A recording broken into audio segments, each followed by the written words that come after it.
ওমর রাদিয়াল্লাহু তাআলা আনহু এক ব্যক্তিকে আদেশ করলেন তিনি তাদেরকে নিয়ে 20 রাকাত তারাবির নামাজ আদায় করবেন।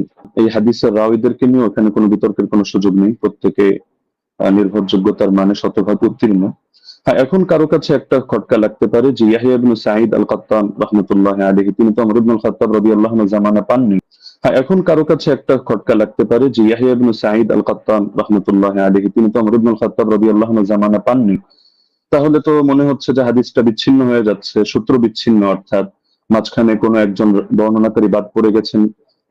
তো মূল বিষয় হচ্ছে এতক্ষণ আপনারা দেখলেন যে আমাদের উস্তাদজি তিনি তার প্রেজেন্টেশনে 20 রাকাত তারাবির পক্ষে তিনি দলিল উপস্থাপন করেছেন। তবে আমি হতাশ হয়েছি। হতাশ এই জন্য হয়েছি যে 8 রাকাতের পক্ষে আমরা যে হাদিসটা পেশ করেছি মুয়াত্তা মালিক থেকে মাত্র 4টে সনদে, সনদের মধ্যে না কোনো দুর্বলতা আছে, না সনদের মধ্যে কোনো রাবির উপরে আপত্তি আছে, না সনদের মধ্যে কোনো ইনকিতা সূত্র বিচ্ছিন্ন হয়েছে।